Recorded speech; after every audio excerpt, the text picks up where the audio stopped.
Breaking news, President Trump speaking at the Department of Justice, the same department that just a year ago was pursuing felony convictions against him. The president laying out his vision for the DOJ and vowing to crack down on criminals and illegal drugs.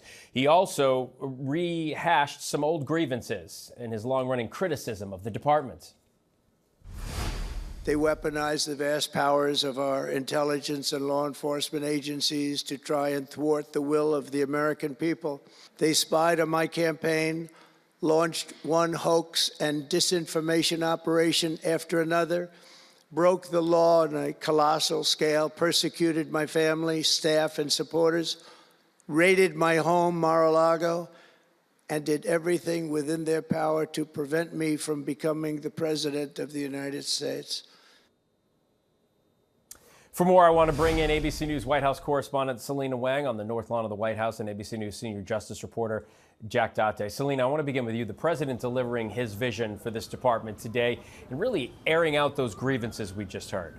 I mean, Phil, this was billed as a speech about the president's vision of law and order in this country, but so far, a major portion of the speech has been focused on the president's personal grievances and also attacking his political enemies. In many ways, this feels like a typical Trump campaign rally speech. He's hitting on a lot of the same talking points, but it obviously lands a lot differently when it's delivered at the Department of Justice. This is clearly an emboldened Trump.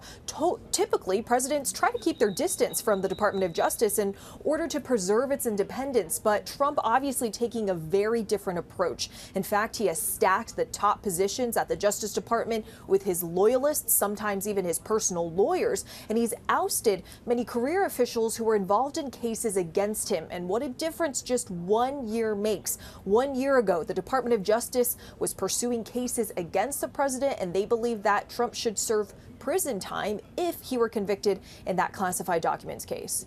I think this split screen of this year and last, Selena, might be the very best example of what a difference a year makes that anybody could actually lay out there. Jack, today, as Selena says, the president was making his first visit to the department after just a year ago it was seeking to secure felony convictions against him in two separate cases. It is such a stark contrast. And then to hear him today at the Department of Justice talk about who he calls the January 6th hostages was just remarkable.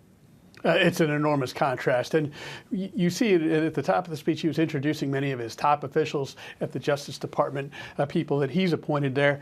Many of them served as his criminal defense attorneys in those prosecutions that you mentioned. And now they are controlling the Justice Department and prosecutions going forward. He called for accountability for the people that prosecuted him.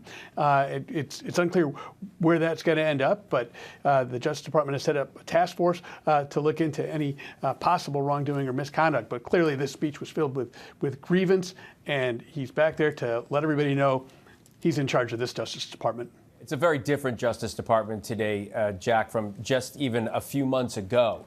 And from any time really that I can remember in the post-Watergate era. That's right. In that post-Watergate area, really there was a break to make sure that people who are at the top of the Justice Department projected a sense of independence, that the Justice Department was acting in accordance with the facts and the law and not on the orders of the president. Clearly, during the Watergate era, that was viewed as problematic. And even before that, John F. Kennedy had his own brother as Attorney General, which could present certain conflicts of interest. But, we're breaking away from that to a Justice Department that is fiercely loyal to their president. And what that looks like moving forward. Selena and Jack, thank you both very much.